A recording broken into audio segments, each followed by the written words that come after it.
So I want to give a huge thanks to our development, marketing, operations, education team, along with the world-class exhibitions team led by our chief curator, Ariel Weininger, including John Tweedy, Emily Mahoney, and Andrew Oleksiuk.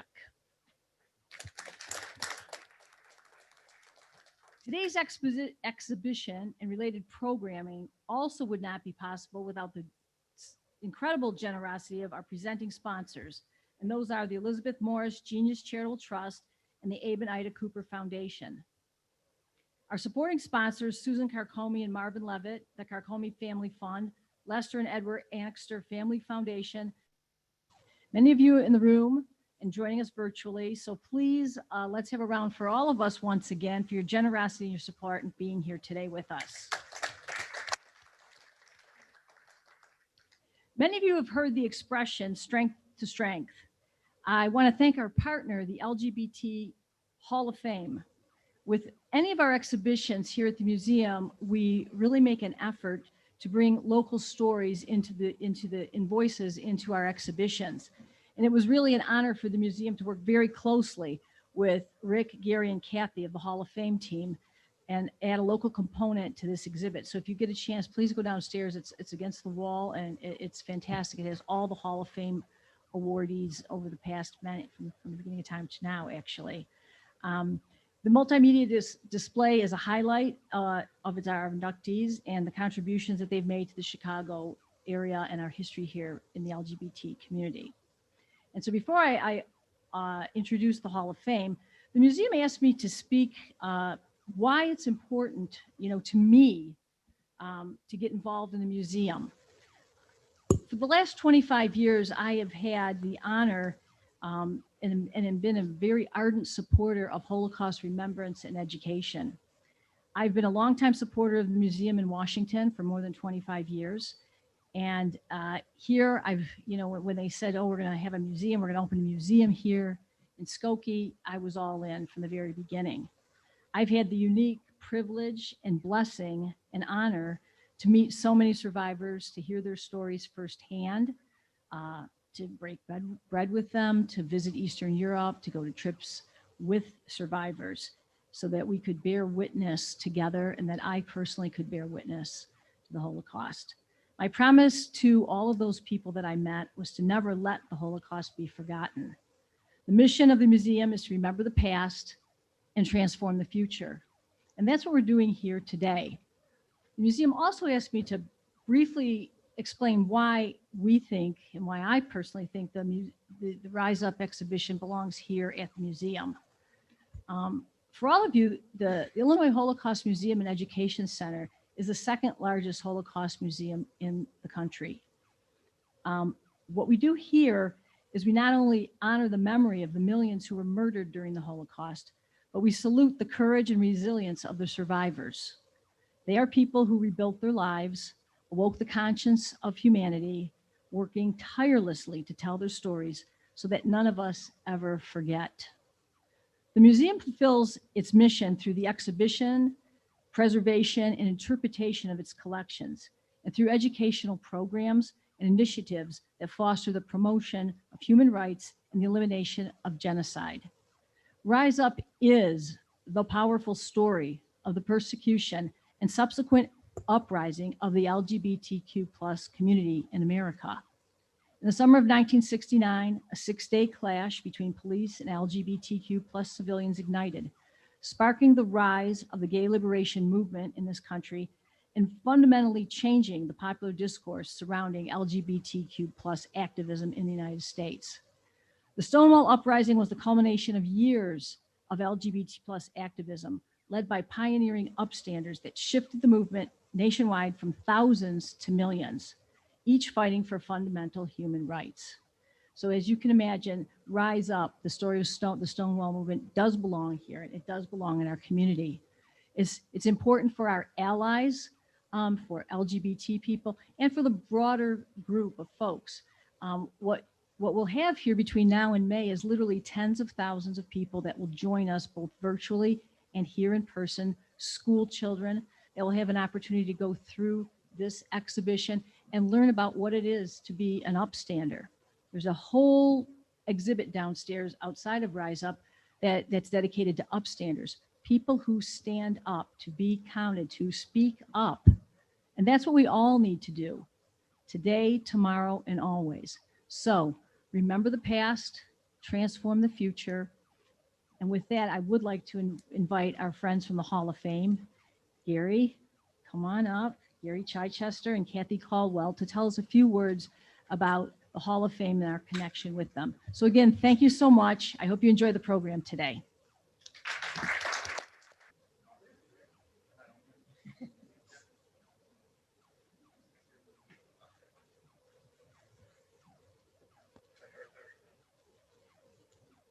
That's better? Okay. So thank you, Denise. Thank you to the Holocaust Museum. Special thank you to Ariel. There's something about people with passion about a subject or a display, an exhibit, a cause, and those are the people that make us free. So with that, I'd like to introduce Rick Carlin, who is co-chair of the Chicago LGBT Hall of Fame, and Kathy Caldwell, who is also co-chair for the Chicago LGBT Hall of Fame. What am I? I'm the board emeritus? That means I'm the old queen on the Hall of Fame.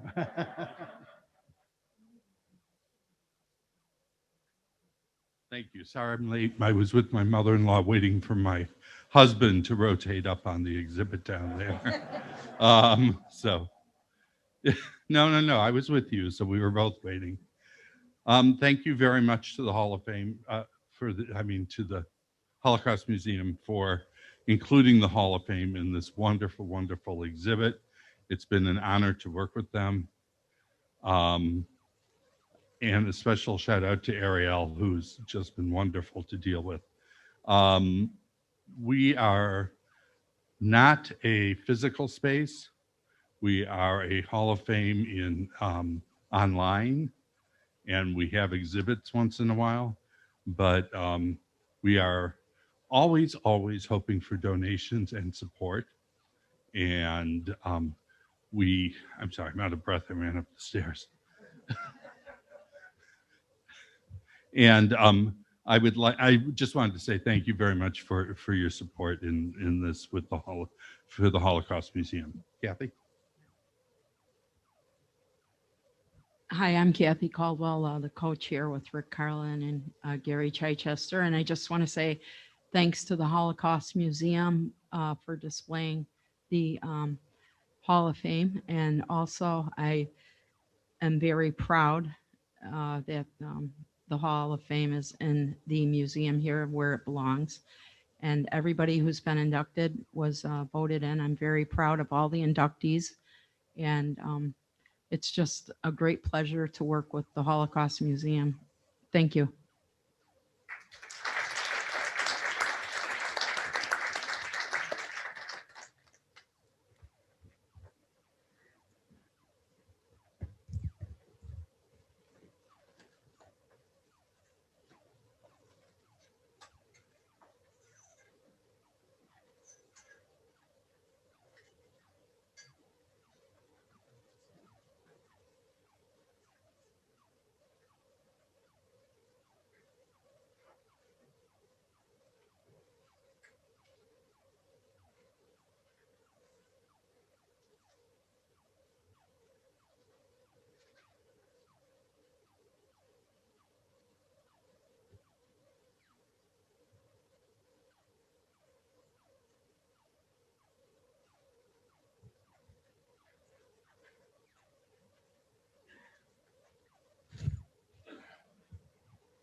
Hi, my name is Erin Blakemore, and I am a journalist, and I'm going to be moderating today's panel. So I want to introduce our panelists and invite them to join us here. First, we have Vanessa Warri.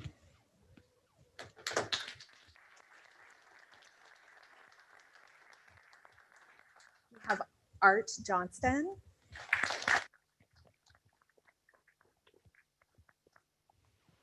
and Mark Segal.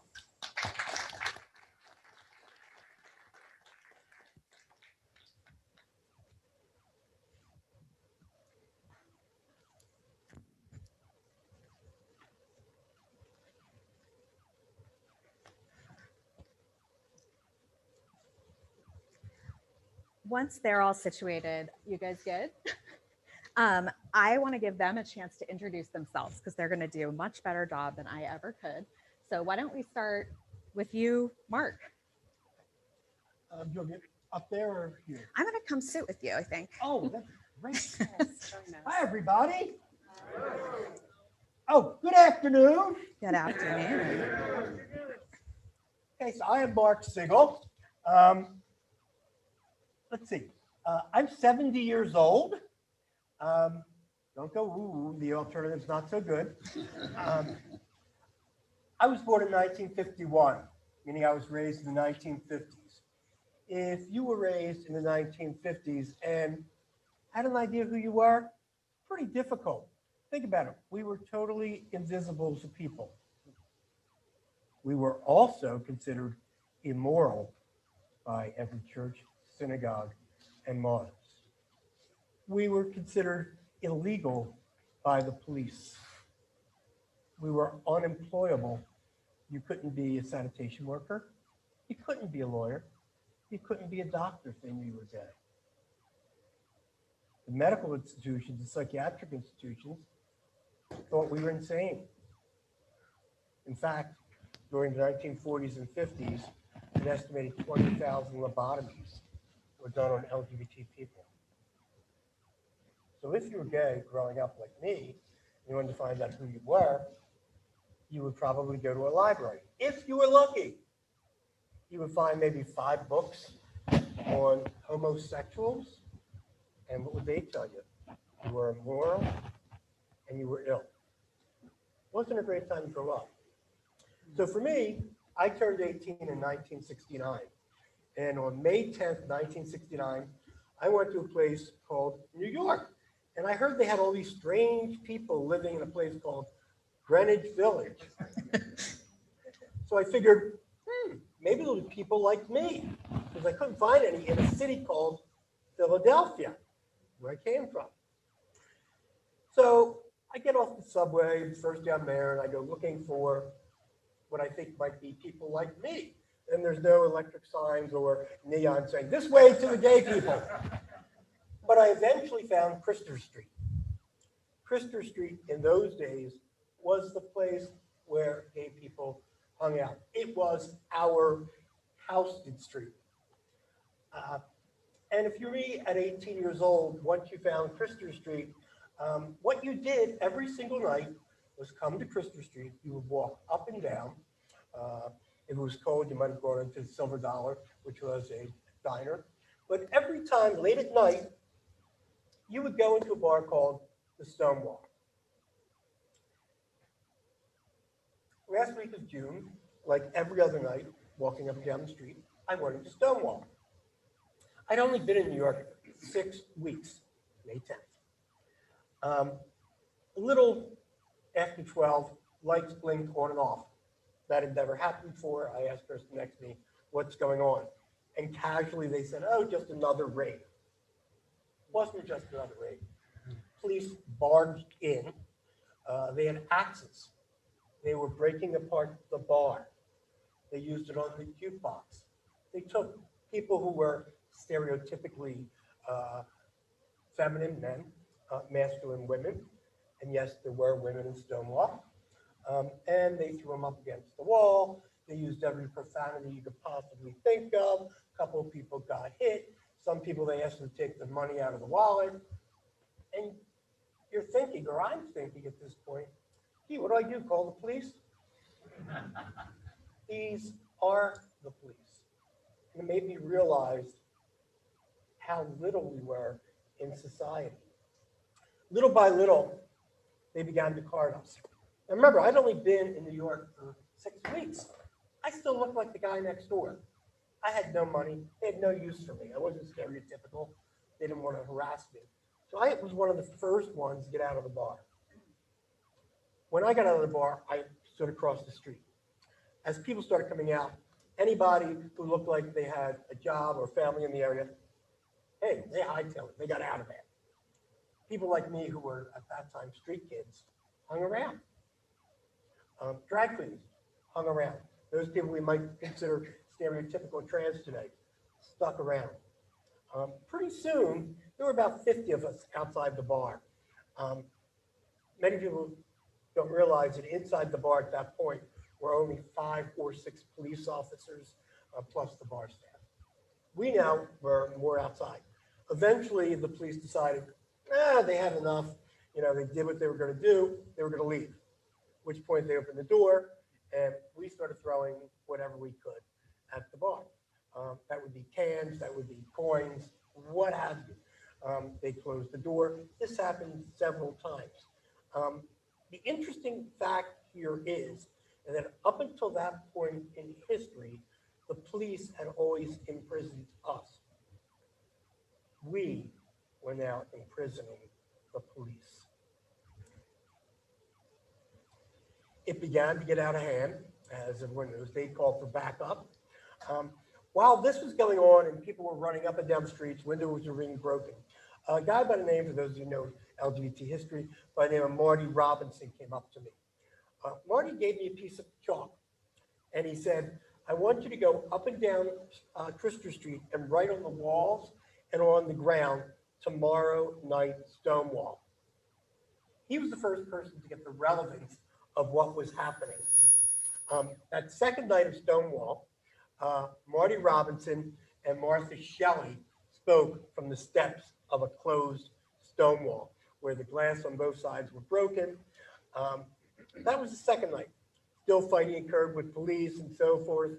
Third night, we were already on the streets handing out flyers. That's really important. It was illegal to be doing that. We were breaking the law. Those flyers stated, it's time for us to unite as a community. And within the first 2 weeks, we were out on that street every single night, daring the police to stop us. Within those first 2 weeks came the birth from the ashes of Stonewall of Gay Liberation Front.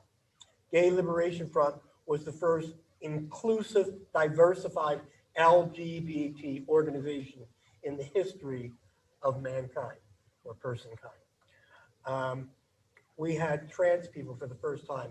They weren't called trans people then. We had Black, white, Latinos, young and old. Before then, young people like me, I was 18, couldn't be a part of the Matter Street Society.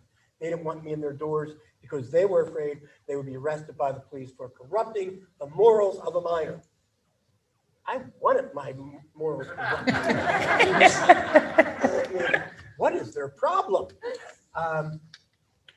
So that first year was a very interesting year. I call it the most magical year of our movement for equality. That first year, we did things that had never been done before. First thing we did, we self-identified. We didn't let society identify ever again. And you might know some of the people who did that with us. Marsha P. Johnson, Sylvia Rivera. I, for one, didn't like the term and still don't like the term homosexual. From that point on, I was gay. I was a gay man. We debated those issues. Every single meeting, we just discussed what was femininity, what was feminist, what was masculinity. These were issues we were trying to find ourselves, and sexuality. Never been done before. But more importantly, the most important thing we did, we created something that never existed before. A community. Think about it. We were putting out on the streets flyers for medical alerts, legal alerts. We created a gay youth organization. We created a medical organization, a legal organization. We created the first trans organization. We demonstrated against the media, the Village Voice, Time, Life magazine. We even demonstrated outside that police station on 10th Street that raided the Stonewall. We took back our street. If all of that were not good enough, at the end of that whole year, to celebrate Stonewall and what we created the Christopher Street Liberation Day Committee, which was the world's first gay pride. Not bad for 1 year.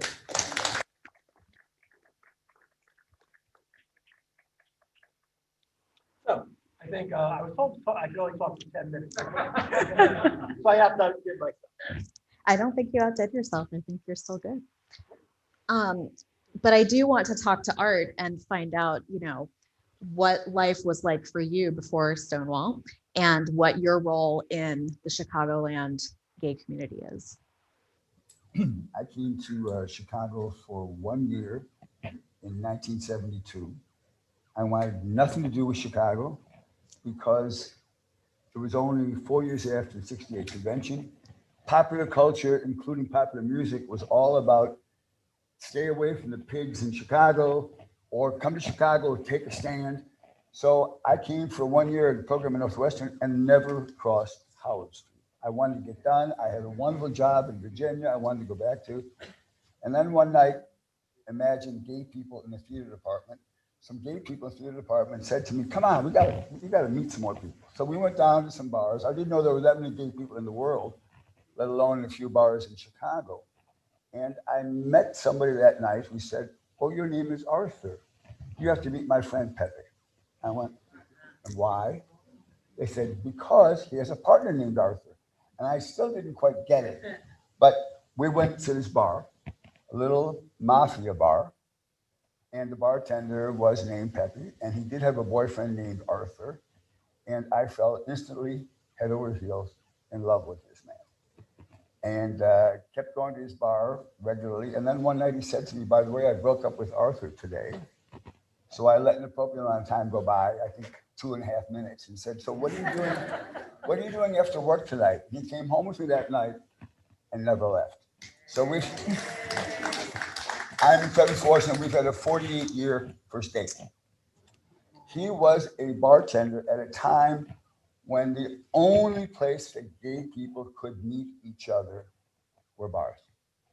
He was exceptionally well known in the world of people who were out, which was a small universe. No bankers, no doctors, no lawyers, nobody professional. And because of that, I was able to become a part of all the activism that happened out of bars for the next few years. So I'm an old inveterate do-gooder, Boy Scout, Sunday school teacher, all that stuff. So it just fit me perfectly to have a chance to do the things that came out of bars. And we still don't have much record keeping about that because bars didn't take minutes. But what I did learn was about the mafia. A part of our history that is mentioned downstairs is rarely talked about. Absent the mafia, we would have had no gay bars for a period of 25 years. And I got to know the mafia guys who ran the bars. And frankly, they ran the bars really well. One thing that they all had in common, and I met the guys who ran the other bars, they were all from the west side of Chicago. And as one of them said to me, Art, in my neighborhood, if you wanted to be somebody, you either became a copper or you joined the outfit. And the outfit looked a lot more interesting than being a cop. So I've had the joy of doing gay rights work since 1973. And as it changed over the years, the reverberation from Stonewall swept across this country. We had our first gay pride parade the next year, but because Chicago was a flyover state and media is on the east and west coast, nobody ever paid any attention to what we did in Chicago, which frankly, in the end, let us go off and do things our own way. So we opened a bar, and 2 years after we opened the bar, one day I had a guy in the bar causing a fight with a pool cue. I'm from a blue collar town. I know what pool cues are like in a fight. First rule in a gay bar, get the trouble outside, because if you let the cops come in, you're done. So I'm holding this guy, the police never come, unmarked car comes by, guy jumps out, said, what's going on here? I said, I told him, and forgive the following language, please. So the cop said to me, oh, so are you the fucking fag who owns this fucking fag bar? And I said, well, that would be me. And he said, we got too many fags in this part of town as it is. I'm shutting you down. They closed the bar and threw me in jail. Now, this is after most of the raiding was done. It was no longer such a common deal. But and I only last year was able to finally find my police record about how I was brutalizing a client in my bar and beating him up. Now, however, all these years later, when we do a fundraiser for gay rights, the police commander is the first person in the door. And to make it a happy story, the building where I was thrown in jail is now senior housing for low-income gays and lesbians. So we've made some progress. Vanessa, tell us a little bit about yourself and about how Stonewall, resonates in your life and career. Thank you. Hi, everyone. So if you haven't already figured out, I was not at Stonewall. Be remarkably well preserved. But I am somebody who considers myself as one of the inheritors of the legacy that you all laid for me. So I want to thank you for this opportunity to just sit here and be listening to your story. I have a story that many of you might know and resonate with. I was the only queer child in a religiously devout family. When I came out, there was no longer a place for me. And, I think that the statistic is that 20 to 40% of current homeless youth are LGBT. And so that was definitely my experience. And this was the early thousands. I'm a runaway, and that is how I came into my community. And I think that that's something that resonates a lot with folks who have to run away in order to seek safety, is that they end up finding themselves in the community of like-minded individuals with the same experience. So I was a homeless runaway LGBTQ youth in the streets of San Francisco, where I'm from originally, and that's where I grew up. And I think immediately what drew me into this life, this work, this world, was the way in which my elders, my LGBTQ elders, my trans elders stepped in and sheltered me and provided me with a space to keep me out of trouble. They told me a lot about their stories, including folks who were also at Stonewall, Black trans women who were at Stonewall, and the legacy of how we got to where I was currently, and how I could be involved. And I think that, as I ended up being in foster care, and I think that, the combination of being a runaway LGBTQ teen, at the intersection of also being in foster care and connected to this community, really drove home the point that this is going to be something recurring. We're talking decades later from Stonewall, and we're still dealing with some of the same challenges. And so that's really what brought me into this work, and seeing myself as just one of many in a long line of this ongoing work. And so, at 17, I, started doing what everyone else does, organizing some space for folks to get together and share a little time and be in fellowship with one another, hosting little groups with other teens and such. And that would go on to have me doing more deeper work, case management and health education and the HIV prevention and care realm that is so prevalent in our work. And then from there, I would go on to spend a little bit of time on the research side of things, because I was really fascinated by learning how research drives policy and funding for us to be able to get some of the supportive things that we needed. And that's what led me to pursuing higher education. So I'm currently in my first year of my PhD program in social welfare. And I attend UCLA and their social welfare department, where I specifically look at how poverty and matters of social disadvantage and different forms of deprivation are actually what we need to be looking at when we're talking about poor health outcomes in LGBT communities, and specifically looking at Black trans people.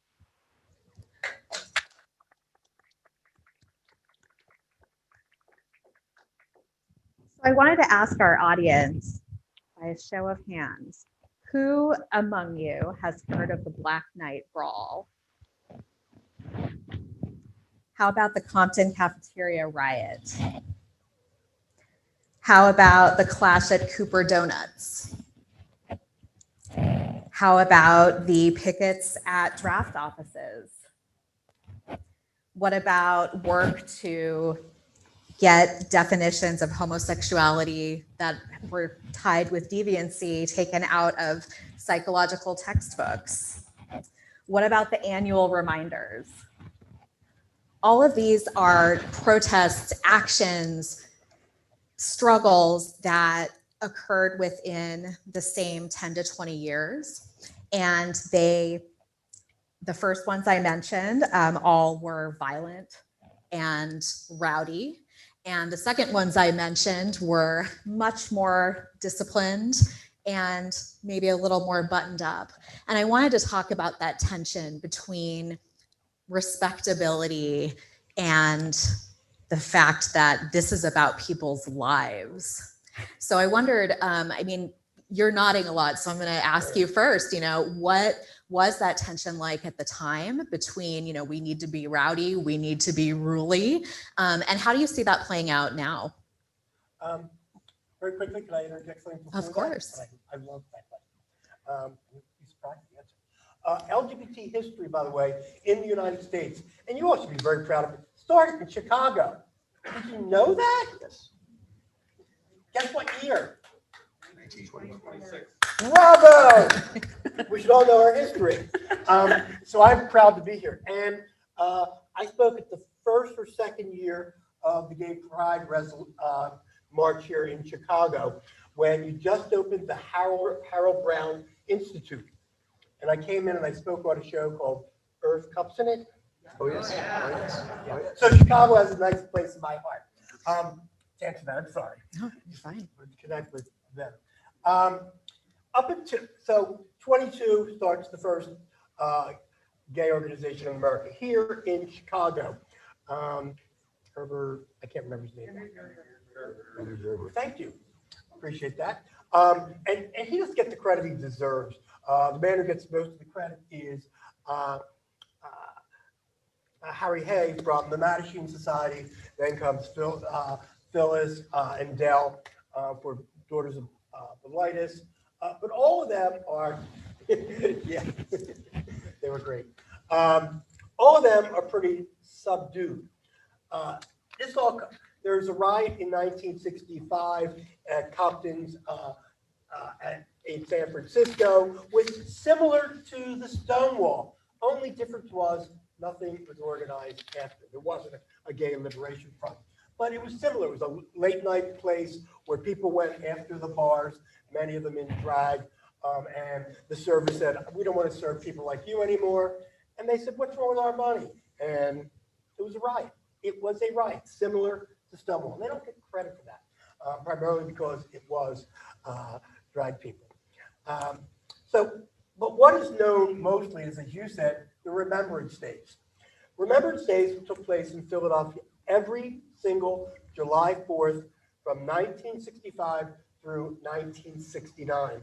And what these people would do would be march around or in front of Independence Hall with signs saying, freedom for homosexual, equalities for homosexuals. And if you were a man, you had to wear a suit and tie. If you were a woman, you had to wear a dress. You could not be in drag. You could not be young like me. Now, they were doing this in 1965 through 69. Now think of what the Black Civil Rights Movement was doing. It was a lot more radical than that. This was sort of like the gay movement or what the black movement of the 1950s, but they were doing this in the 60s. And they had all these rules and regulations. I grew up in Philadelphia. Guess what? I never heard of those marches. Because if you take a look at archives, you'll see there are only 2 articles written about them, maybe 3 or 4 paragraphs in the local papers. Nothing. Zero. Zip. The only way we know historically that we have a lot of information about those marches are thanks to the notes of people like Frank Kameny, Barbara Giddings, and more importantly, the photos from Kay Lahusen. All the photos you see of those marches are from Kay Lahusen, who is Barbara Giddings' wife. So that's very important. So Stonewall happens, and all of a sudden, we're outside, standing there. There are people, fires going off, there are police screaming, things are going on like crazy. I know for me, I'm standing outside Stonewall, and my line to myself in probably an instant watching all of this, I'm saying to myself, it's 1969. Women are fighting for their rights. Blacks are fighting for their rights. Latinos are fighting for their rights. What about us? And my thought right then and there was, gee, what's going to happen to me if I do this for the rest of my life? I'll probably turn out being a bagman because, quite honestly, nobody was getting paid to do gay rights activities in 1969. Nobody.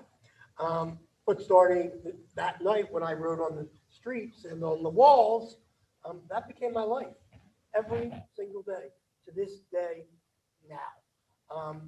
And it taught me that word that was really important because guess what? That night, remember there was no cell phones, no internet.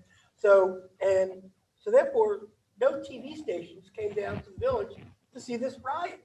There's no actual film footage of the actual Stone. What you see are recreations. There are some pictures, very few. Two stories appeared in the press, one in the Daily News, which was Queens disturbing the hornet's nest, I think was the headline, and one in the New York Times on Sunday. Other than that, no press coverage. Again, but what we realized was, we got to the New York Times. What did that get us? Visibility. I've lived my life as a gay activist with that one word in mind. And what I did from that in the coming years was what I've done. And to answer your question is, yeah, I didn't want to be like the people in 1965 to 69 because they were marching around and, in my estimation, weren't getting very far. What they did was brave. To stand up as a gay person at that time was really important, but they weren't getting anywhere. We started to move right after Stonewall. Gay Liberation Front challenged every part of society. We challenged the police. We challenged media. We were going to be front and center. We were out loud, and we were going to stay that way. We'd never be back in the closet again. And by the way, we are the most dysfunctional organization you could ever have. If you would come into a Gay Liberation Front meeting, first thing that would happen would be that a stick would be thrown up in the air. Whoever caught it, that was the chairperson. We had no officers. Anybody who wanted to create a committee created a committee. I created the first gay youth because I was 18 years old, so I was doing the same work you're doing now. And we worked with another group called Street Transvestite Action Revolutionaries, which was Sylvia and Marcia. We worked very closely behind because we discovered that a good deal of the young people that were running away and coming to New York were trans or non-binary. And we had no social services. We got no money from the state, city, or federal government. We were learning however we could do it. I got Stonewall 50. I got interviewed by BBC, and to show you this is difficult for me because I'm still learning my history and still digesting it all. So the BBC guy says to me, "So you were homeless at that point." It's so hard to get used to. And I said, "Huh?" And he just went on, and I tried to ignore it. And I got off the phone, and my husband's over there, and I said, "He just called me homeless." And Jason said to me, "Where were you living?" And I said, "The YMCA." And he said, "Duh." So I was what you would call one of those homeless people on the street. And I guess that I was somewhat angry about knowing that I went to New York to escape because I couldn't be me in Philadelphia. And this was me deciding that, why couldn't I be? What am I, getting back to your question, why am I rebelling? Because why can't I have a good future? Why can't I go to college and become a doctor or a lawyer? which is what was in my head at that time. So instead, I'm going to fight so other people could be. And that's what we felt. We were going to create a community where we could be out loud. I mean, our first dances, talking about the mafia, we created social functions, dances. Remember, it was illegal for gay people to congregate. We had dances. We advertised the dances in newspapers. Village Voice wouldn't print our ad. So what did? We demonstrated against Village Voice. Finally got them to do the ad. We had the mafia come after us because we were taking gay people out of the mafia bars. And we did it anyway. Carla J. and Martha Shelley wrote a whole book about that. Two women actors at that time period. But it was fighting back against the society that didn't want to see us. And I took that a step further with visibility when in 1972 and 73, I started disrupting TV shows. I want to get back to that in a minute because those forms of protest are so fascinating to me. But something you were just talking about, I think there's a direct through line to the work you are doing, Vanessa, and the vital necessity of bringing in communities that are marginalized in almost every way in our society still into this movement toward justice and into, even social services. So I wonder if you can speak to that a bit. Yeah, just thinking, my immediate answer is like, there is no wrong way to resist. And in fact, it takes multiple forms of resistance in this movement. Absolutely. Because another thing that comes up for me, just in hearing what you've shared, is like, this is more, this needs to be more intersectional when we look at what we're talking about. Like a lot of what I heard just in what you said is, we were not only othered in terms of our self-expression or who we chose to love, but there was also an aspect of, like a lot of us were poor. And this was poverty as well, and living at that intersection of being gay and poor and resisting forms of state violence and, and really dangerous social norms. Like it took whatever forms of resistance possible. And so I think bringing that spirit of resistance into my work, I am always looking for ways to uplift more of these stories. I believe that, in the stories of our elders lie to use like an academic term, the evidence-based practices that have kept us safe and alive. And through storytelling, we've really transmitted these evidence-based practices across our LGBTQ generations. And that's what continues to keep them thriving in the way that we see them thriving and, the resilience that we see in this community.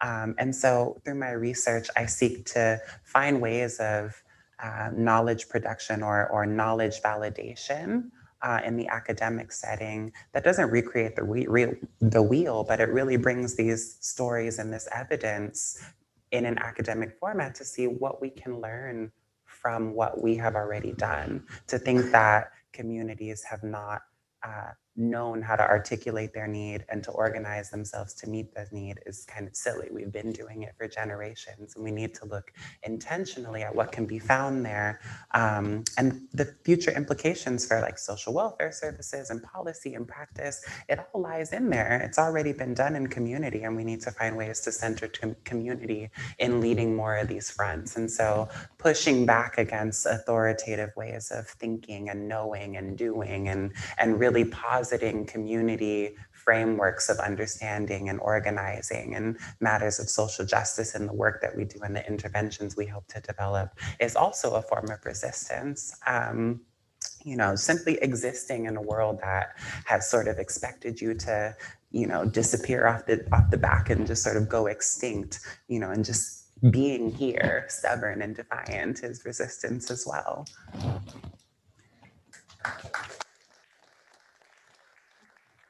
I see that triumph in your face, and it makes me think about, for lack of a better term, queer joy. And I mean, that makes me immediately want to talk to Art, because in gay bars, I mean, that has been the site of queer joy for generations now.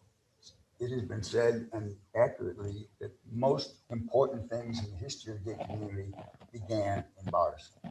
that was the only place we had. And so the activism that came out of bars was very important. I also want to mention what Vanessa said about we need all these pieces. So for gay communities that have been successful, usually we have some iteration of direct action. People who are with bullhorns and microphones, who are not afraid to go after other gays if necessary, which is scary as fuck, by the way. When ACT UP launches themselves against your business, you know. Besides that, we need the coat and tie people, what we used to call the coat and tie people. Those are the folks who would go to lobby and they put on the coat and tie, take the earrings out, put on a coat and tie, and go and do that. But we also needed the everyday folks in the community. The other thing is that you need something to happen in your community to spark it. In 1977, there was a super popular woman named Anita Bryant. Anita Bryant was a Miss America. She had a number of #1 selling albums. She was the lead person in the campaign to drink orange juice for breakfast. It's hard to remember, but people didn't used to drink orange juice for breakfast. She engineered the overturning of a gay rights ordinance in Dade County, Miami. She successfully raised it on behalf of her campaign. You're gonna love it if you don't already know the name of her campaign. It was called Save Our Children, based upon the notion that gay people are all after other people's children. And she came directly from a victory in Dade County, Florida, to Chicago. And the bars, all the organizations organized marches. For most of us, being gay was something that happened after dark. That's when you went to a bar. That's when you could have some anonymity. This, for most of us, was the first time we were looking at each other going, oh, that's what you look like. Oh my God. We'd never been marched on the streets of Chicago until that day. And so the real spark for activism in a direct action activism comes directly from that movement when we managed to scare her away.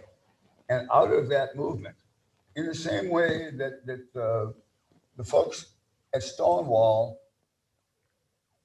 their great-grandchildren were the folks, the ACT UP folks, protesting for their lives. And not only were they angry, they were also brilliantly effective.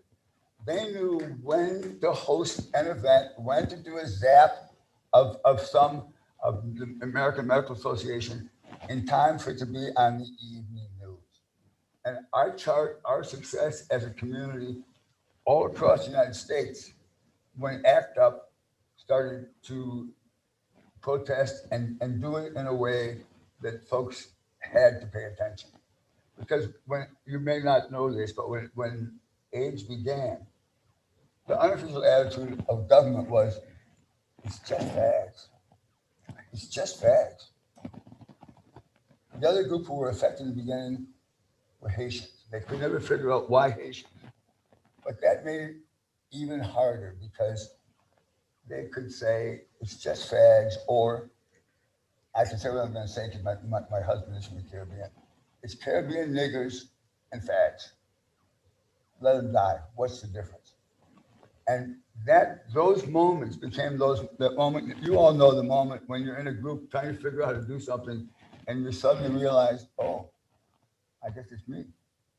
And for our entire community, that's what happened. We realized if we were going to succeed, it was going to be up to us. And we did. Horrible to say, but there would be no gay marriage absent HIV. That's a through line that I just don't think can be underplayed in any way. And I'm going to ping pong from this side of the panel to this side of the panel and first ask you, I don't even know if this is something you can formulate in your words, but what has been lost And how do you want people of my generation or younger generations to be able to even envision what came before? Oh, great question. And the answer is you're doing it now. And so are you.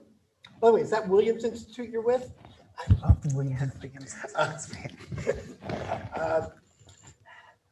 LGBT history. That's what we're doing here today. This is LGBT history. And I remember, wow, try to crisscross. So one of the things that Gay Liberation Front did, this is going back to you now, was we invented what we call today intersectionality. That's what having Sylvia and Mark are part of the organization. And aside from that, we also, Gay Liberation Front marched with the Black Panthers. We also marched with the Young Lords because we believe that if there's social justice, you don't march with just one group, you march with every group that's trying to create social justice. That's what we believed in. And I'm so glad our community is finally coming back to that. That's a great thing. But the other thing that we're beginning to do in this country now is 2 states in America have said that part of history, LGBT history, has to be taught in schools. That's really great because we need role models. Our kids need role models. So a few years ago, I was watching a TV debate show, and it was between some gay people. In fact, it was Evan Wolfson, who we have thanked for marriage equality, was debating some right-wing Republicans, and the right-wing Republican got really angry, and he said, the founders of this country did not create this country for people like you. I took that as a challenge. So in my day job, I am a journalist. I'm a publisher of Philadelphia News, and we created the LGBT History Project 15 years ago watching that show. And it coordinates about 20 gay newspapers around the country. In Chicago, it's the Windy City Times. But the first one was called We Are America. And it was celebrating LGBT people who have done something in history. And my favorite one of that whole group of people is a guy by the name of Baron Frederick von Steuben. If you don't know who he was sort of a chief of staff to George Washington. So he was in the Prussian army, and it was sort of known in Europe that he was put out of that army because he was sleeping with men or other military people. And he got to Paris, France, and in Paris, France, he met our ambassador to France, who was there to do 2 things: get money for the revolution from the French court, and to find good military people. That ambassador's name was Benjamin Franklin. So the first time they met, Ben Franklin was a very smart man. He said, there's something a little strange about him, and wouldn't take him. Because, quite honestly, Baron von Steuben had to escape before getting arrested in Paris. So the second time they met, Franklin found something and said, you know what, why not? So, of course, he didn't say anything about it. He just wrote a nice little letter to George Washington introducing him. So therefore, I've coined the expression that Ben Franklin is the founder of the term don't ask, don't tell. So he gets to George Washington in Valley Forge. First thing he notices is this is a battered group of people, don't know what they're doing. He creates drills. He creates sanitation. He writes up the first military book for the American Continental Army. He is showing them how to go to battle. He creates the veterans organizations after the war. 3 things you should know about him that tell the story of how we know he was gay.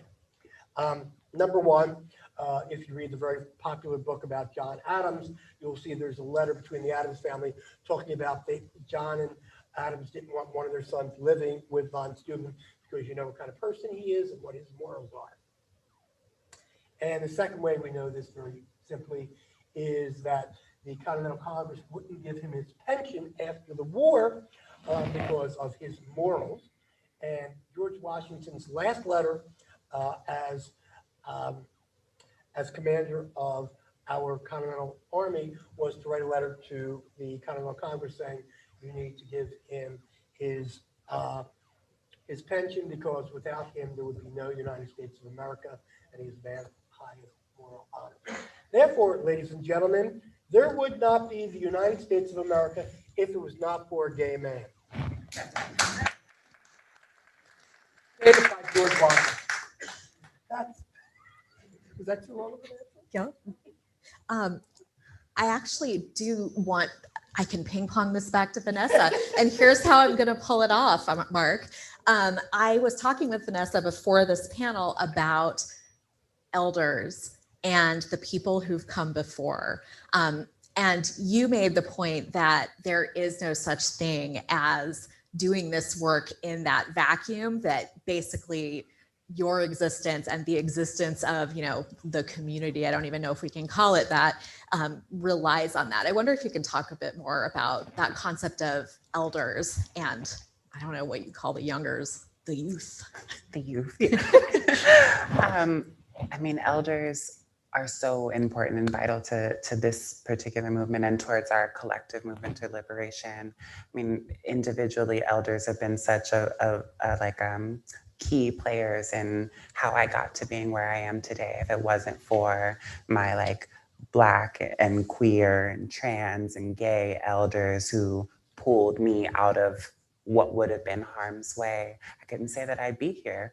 And really, like when you look at intersectionally, you know, my Blackness, my transness, you know, there are a lot of things out there that were just waiting to take me out. So without my elders and their stories and their wisdom, it would have been that much more difficult to see just how much history was repeating itself, and enabled me to really see myself in their eyes and in their stories.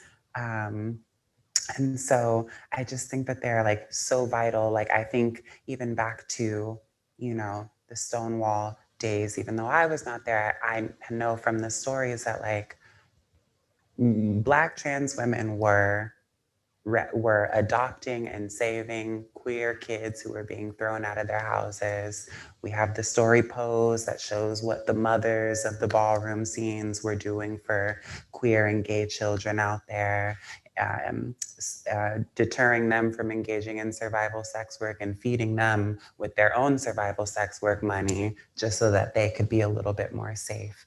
And we see that going across generations. You know, I had trans elders who lived in hotel rooms who fed me on their hot plates with their food stamps, and they didn't know where they were going to get their next money from or their next resources, but they gave that to me.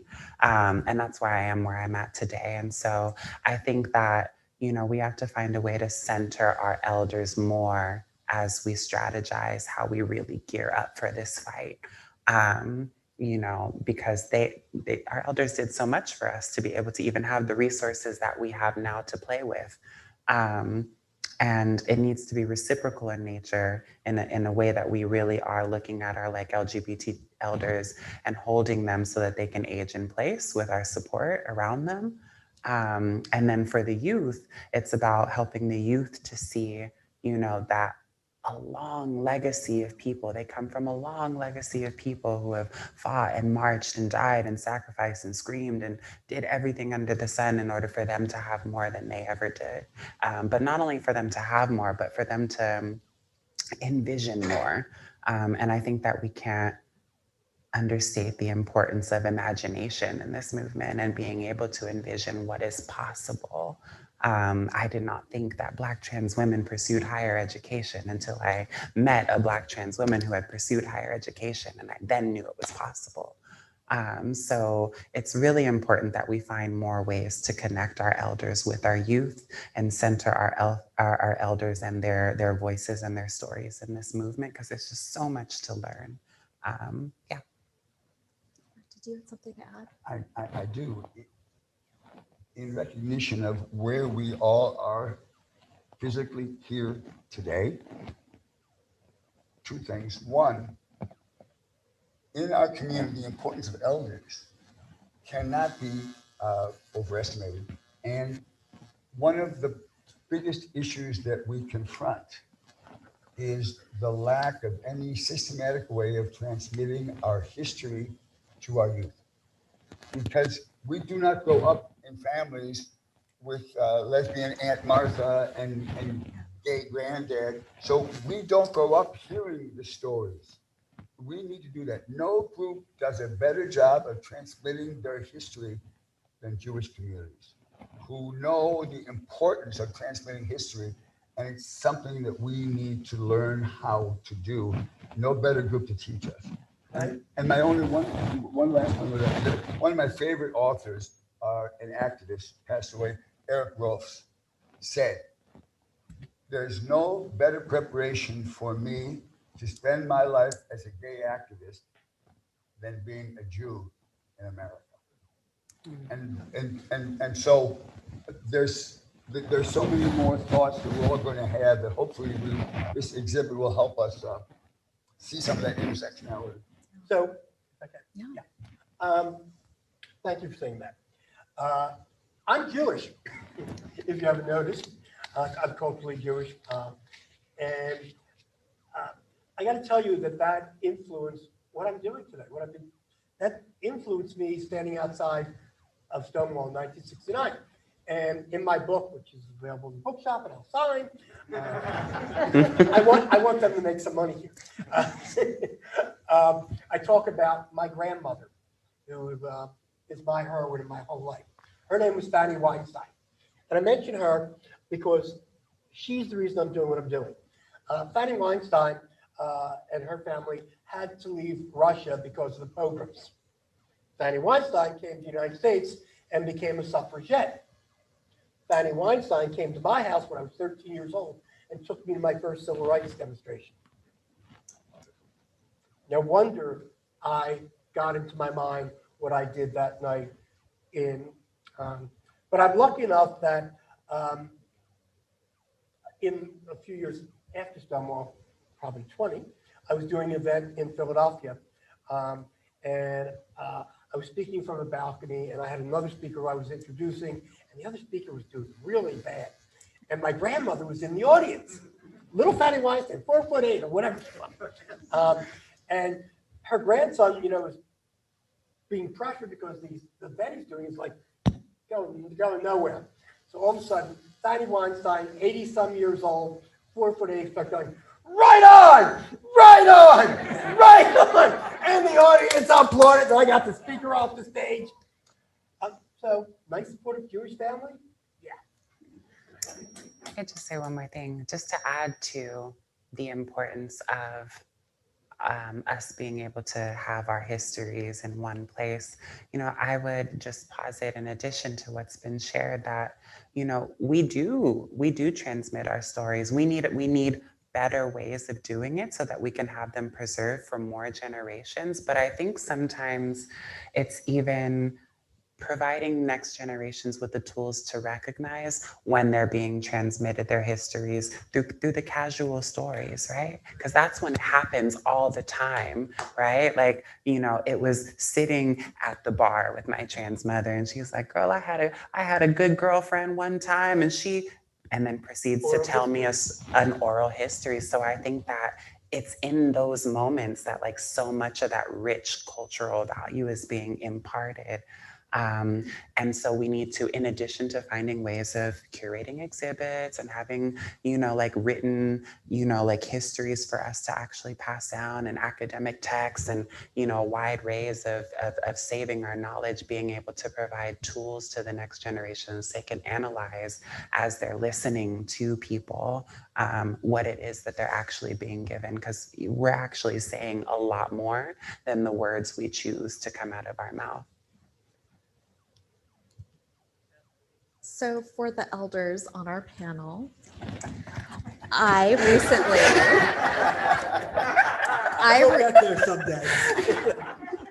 recently was watching television, and I saw an ad that had two dads. I'm wondering if you can talk about what it feels like to live in a culture, where the straights have discovered gayness and that it's a market. That's maybe another conversation. but a culture in which that is being transmitted as a norm compared to where you came from as a youth who couldn't see that. So I took away from that first year. I lived in New York from 1969 to 71. It was full of activism. That was really the beginning of the radical gay movement. And I took away from that my belief that what we needed to do was be visible. My whole life is that's the one word, visibility. And I didn't think we were doing enough of it. And so the reason I didn't think we were doing enough of it is because the way to do it is at that point be on television. Today it might be, be on social media a lot. But in those days, the only thing we had were 3 networks. That was it. That was it. That was the main media and newspapers. We weren't getting our piece of media. We were still off of network media. So I decided to disrupt network media. I started out with a local station in Philadelphia. I then went to the Today Show where I disrupted Barbara Walters. And the big one, which everyone seems to know about, is in November 3rd, 1973, if you were watching the CBS Evening News with Walter Cronkite, you might have seen me popped up in front of Walter Cronkite holding a sign that says, "Gays protest CBS prejudice." From that, let's see, the next day I was on the front page of every newspaper in America because we only had 3 networks. And if you watch the news, you watch Walter Cronkite. His rating was 66 million that night. 66 million people saw a gay man, not the gay person they thought they would see, but they saw one. And what happened from that, I got a call a couple of days later from the guy by the name of Phil Donahue. Said, "I'd like you to come on and explain what you did. So all of a sudden I was doing every talk show that you could possibly imagine. And so I realized that you do something radical or crazy, you get a lot of press, you get to talk to more people you talk about. Let's face it, what we're doing is educating society. That's what we're doing. And you might not like me and the things I'm doing, but at least you're learning about gay people. That's the most important thing that I could give you. That's through visibility. So I did all types of crazy things to do that. So I disrupted TV shows continually. I called it a campaign against networks. I began to meet with network executives because, as Variety said, we had caused the networks $750,000 in tape delays. That was in those dollars. Today that would be millions of dollars. So they decided to meet with us. So when I see those 2 guys on TV, I take it personally. Jason will tell you, I get a little misty. I think the people like Rachel Maddow and Cooper on CNN. In fact, I did a documentary in Cooper. Jason, what's the name of the Apple TV documentary? Yeah, Visibility on Apple TV, which talks about how we got TV to be more visible for the LGBT community. But yeah, and the other end of that is, it's amazing how many corporations wish to adopt us in the month of June. I wish they would adopt us the rest of the year as well. What does it feel like for you, Art? Very similar. It's things that we never expected to see. Still a surprise every time I see a commercial where there are a female couple or a male couple, and realizing that a few of those commercials, broadcast a number of times, may be accomplishing more than I've accomplished in my entire life of trying to do these things, and that's remarkable. I'm glad that Phil Donahue's name came up, another Chicagoan. And those talk shows were the only place you would ever see gay folks in those days. So it is still shocking to me. My partner and I we're old guys. We're 78 years old. And to see these things that we never expected. When you think that marriage is everything, then suddenly you look at a commercial and it may have more impact on people's minds than all of the previous civil rights work that we've all done. But that is the world, and God bless. You know, someday when there's an exhibit like we're seeing here, they will have on it the names of social media people. They'll have names of those folks who essentially control what we see and hear, and how ultimately that has changed the world. I just got a little signal that lets me know it's time to hear from our audience. So I think you guys have wrote down questions on cards. Maybe? By the way, the Chicago Sky just won the championship. Hey!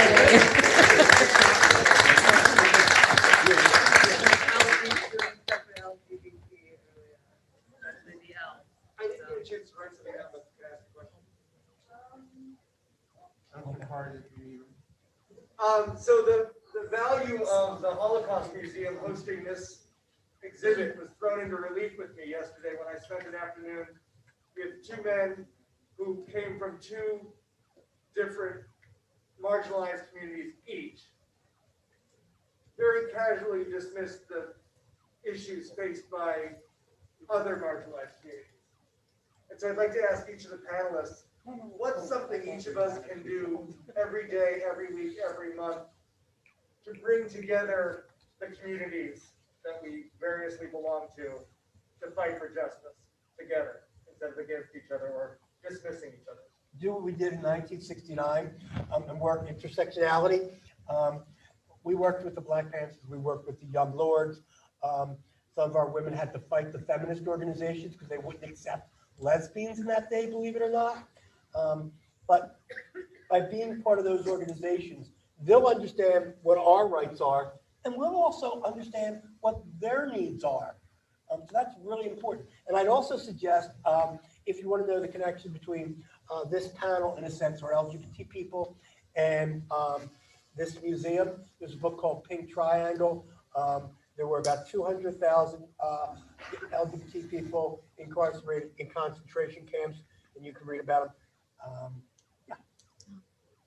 Yeah, I would definitely say taking more intentional effort to come together and focus on some of our similarities, because you'll find that, you know, across marginalized groups or people who have a particular experience of oppression, like that is the common thread. Like, we are all fighting against different forms of oppression.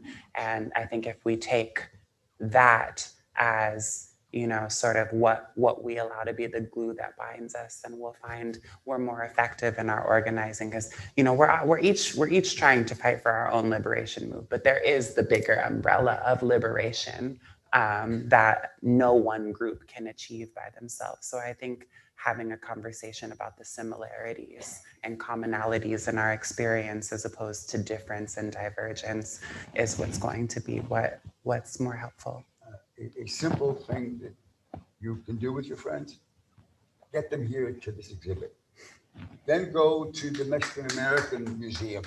Then if you look at that, we have amazing museums, and that's not a Chicago thing. They're all across the country.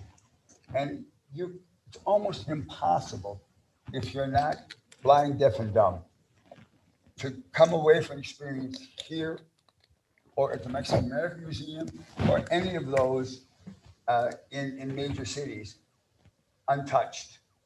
You will find that I don't know how you could bring people here, whether it's when this exhibit is here or anytime, and not start to share your humanity.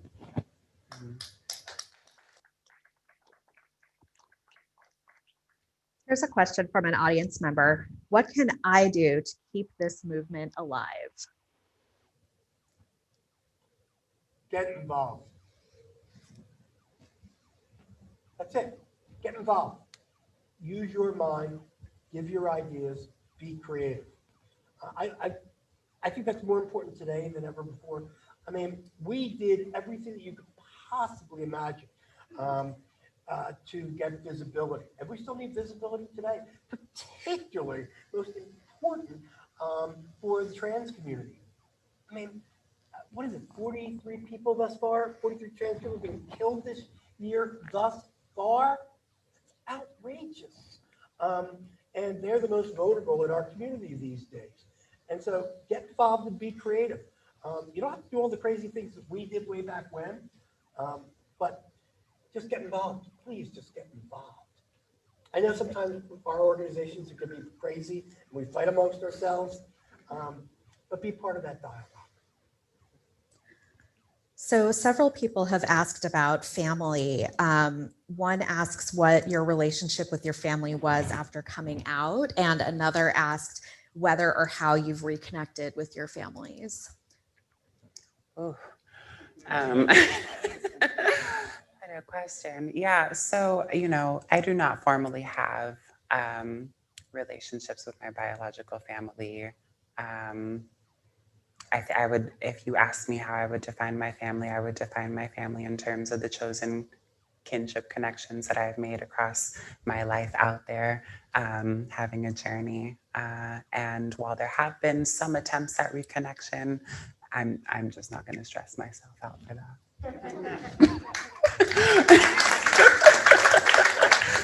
It sounds like you do have that chosen family, though, which I know is so vital, within the wider movement. Yeah, I mean, that's another one of our common experiences. I mean, most of us find ourselves without the support of our biological families. And while we're out there struggling in the streets, we find other street connected folks who we form lifelong connections with. And those are equally important bonds as the bonds of blood. That's the story, Christopher Street. Yeah. Sorry, it just really connects to what you're saying. And honestly, I've been trying to write this down like 3 times, and I don't know how to articulate it, or like put it on paper. And specifically for you. So when I was in high school, there was a guy in my class who was out, but louder. Oh, I had a guy in my class. He was a black guy, and he I think he was just in the closet, but he asked me. I was already out. He's like, I was like, oh, well, I told him my story. And he's like, I could never do that because, like, if I was gay, yeah, I think he was, because his parents thought, since he's already a minority, being another minority on top of that, just wasn't possible. I'm trying to am I making sense? Yeah. And I was just wondering, is that a common experience among LGBT people of color, or is that just like a one-off that I happen to hear? Mm-hmm. Absolutely. I mean, I think what you're referring to is like the literal definitions of understanding intersectionality when we're talking about queerness. So what you're talking about is specifically, is this person who is in your class understanding that, the experience of being Black already produces its own inequalities, and the experiences of being gay produces its own inequalities. When you merge that together, that produces something that is completely separate to just the experience of Blackness or just the experience of being LGBT. It produces something completely different. So absolutely, I think that that's something that a lot of LGBTQ people of color experience, because it's not only just pushing against the social norms and the places of disadvantage for our gender identity or sexual orientation or expression, but it's also coming along with, when we're talking about Black folks, we're also talking about centuries of a particular kind of legacy passed down across generations as well, and talking about the different structures and institutions that intersect on top of that history. And then we're bringing in your LGBT identity sort of after all of that has already existed. Does that make sense? Yeah. Okay, cool. I'm going to pose this audience question to Art because you spoke so passionately about the museum itself. An audience member asks, what is the most important takeaway to discuss with tour groups when they exit the exhibit? What would you say? Well, I would want to ask folks what was the dominant impression that they got from it, good, bad, or indifferent. And among the museums in our city that I speak so highly of, we have something called the Legacy Walk. on Halsted, which have plaques of the most important LGBTQ people who have passed, no living people. We're not, San Francisco ready to do this. They got in a fight with the representatives of a couple of TV stars who thought they should be included. True story. But that's another one. And to discover that there were LGBTQ people in the 400s and 500s and 800s. So I would want to ask the group, what was the thing that they were most moved by? And then I want to tell the people of the museum what they found out. I'm going to ask a follow-up on that, which is to ask each of you, who is your LGBTQIA plus hero or heroine? No, not on the spot yet. Too many. Go ahead. No, I don't have them yet. Go ahead. Mine is simple and obvious, and it's somebody in Harvey Milk.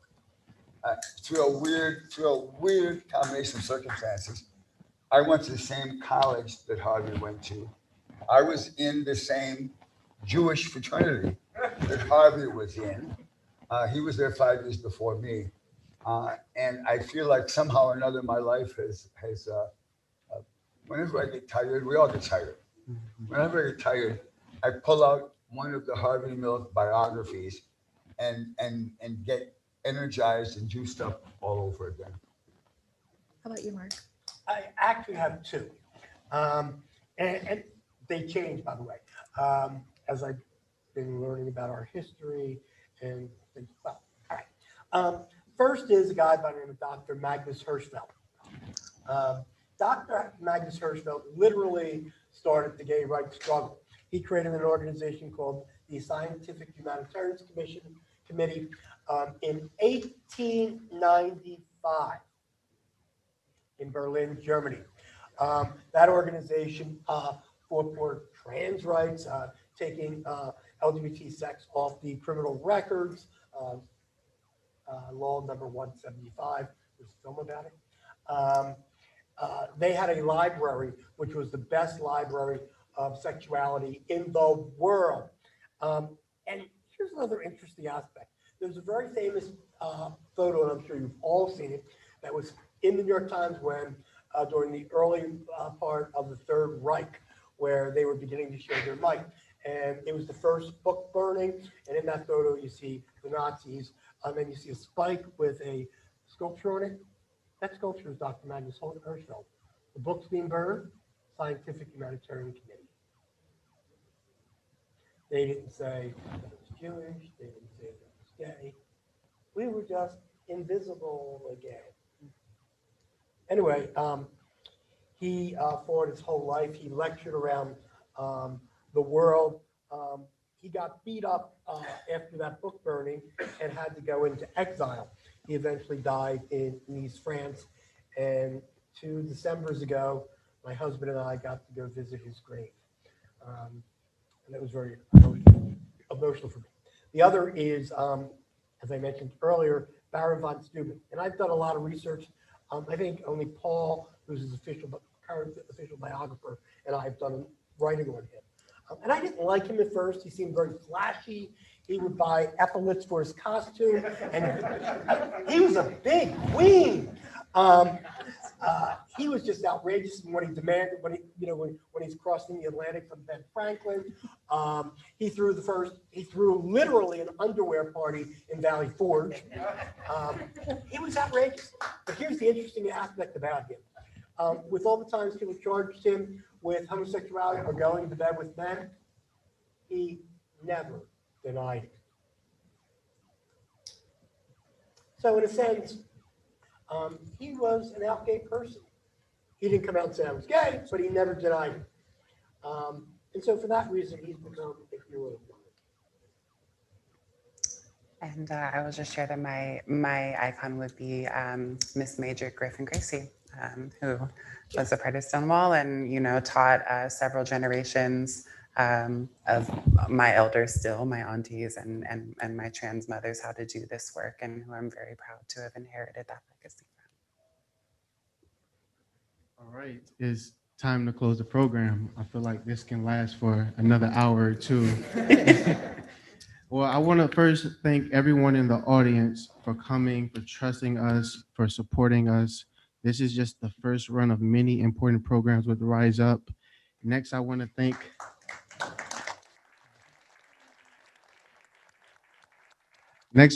our great panelists. Thank you, Vanessa. Thank you, Art. Thank you, Mark. Thank you, Aaron. Thank you all for trusting us. I enjoyed working with you from the first interaction up until now, and I'm sure this is just the beginning of a great work relationship. There's so much work that needs to be done, and what better time than now? With so much changing with COVID, we're trying to protect each other health-wise. We need to protect each other mentally and emotionally and physically as well. We need to all be in this together, and this is another way to create change, not changing how we have safety protocol. How about safety for all and all groups, all marginalized groups? And I hope you all continue to embrace us and embrace what we're trying to do at the museum. And I just truly thank you all, and it's been great.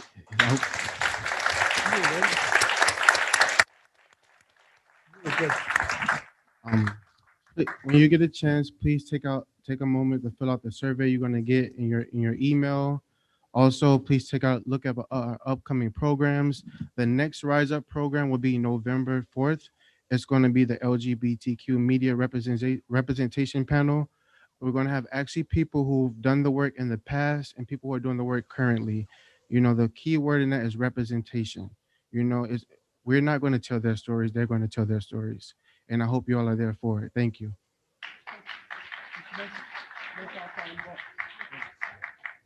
Also, please be there for Mark's book signing. I know I'm going to get a book signed.